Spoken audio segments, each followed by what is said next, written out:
Hello, and welcome to the conclusion of our Therapeutic Thursday, Your Tarot Story series. What a mouthful. So I hope you've enjoyed this up to this point. If you have missed it, please go back. There are 3 videos for this series, Your Tarot Story series. And video 1 is necessary to do, so do them in order, please. Do video 1, 2, and then this is our last one. And you will enjoy it. Of course, you don't have to wait a week in between. You can do these right after one another. Just make sure you finish the first activity before going into the second, because you'll need that activity before finishing number 2, and same with here. So, how did last week go? Were you able to journal and really get some feelings out there for how it felt to be the main character in your tarot story? I always think it is very enlightening. However, let's dig a little deeper. Yes, we're going to dig much deeper here. And this is really where the therapeutic process just shines. And I will try my best to explain how this works, but I promise you this is very eye-opening, enlightening, and can really make you feel seen and heard even by yourself, and can really have you delving into some of that subconsciousness that we don't always see, we don't always bring to the surface.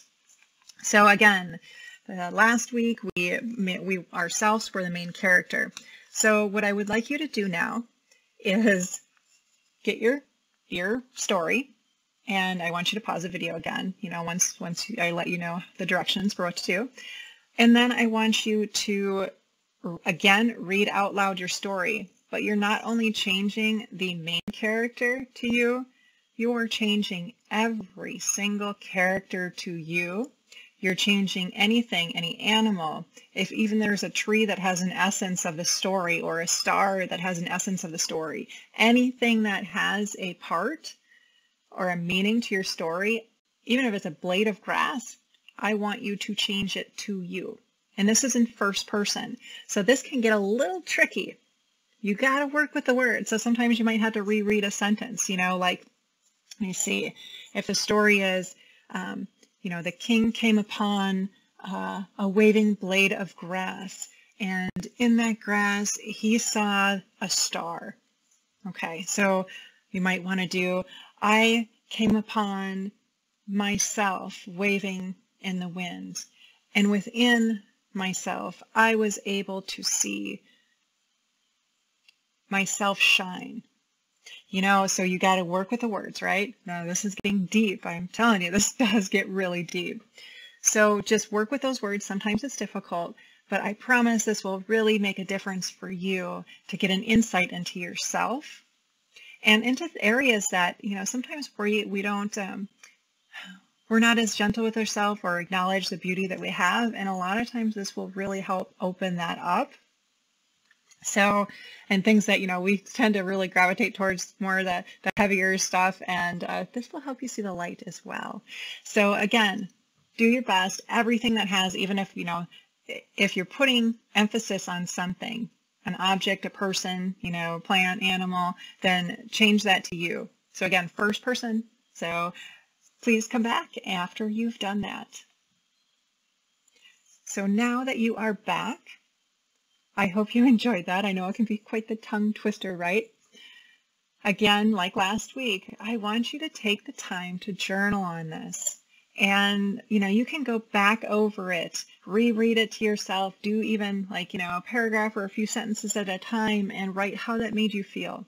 But only do that after you've went through the entire story, because you want the whole feeling at once. And then you can break it down.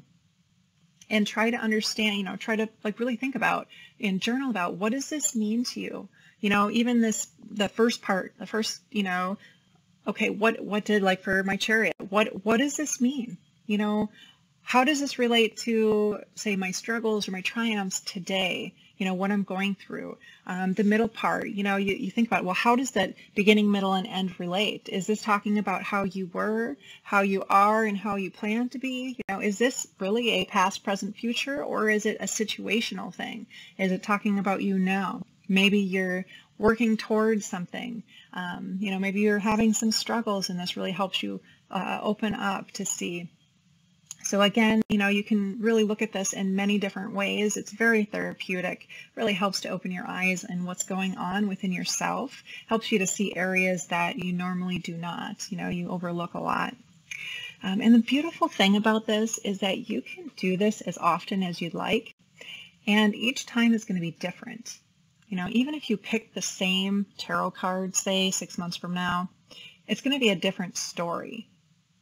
So, and you can play with this, like I mentioned, I believe in the first video. You can play with it. You can use different tarot cards that aren't necessarily related to Rider-Waite. I just find it easier for the first time to do that. You do not need to know what the tarot cards actually mean, and actually I suggest not even focusing on that because it's all in the visual. Otherwise you get too technical, right? You don't want to do your story based on technicalities. You want it to come from you. But try it. Use an oracle deck. Try different ruins even. That would be a little more difficult because there's not as much visuals, but different things, pictures even you can. So you can take just 3 various pictures from your phone. All kinds of ways to do this. So again, let me know how this went for you. Was it therapeutic for you? Were you able to find out more about where you are today in yourself? So I hope you enjoyed this. Thank you very much, and I look forward to seeing you all next week.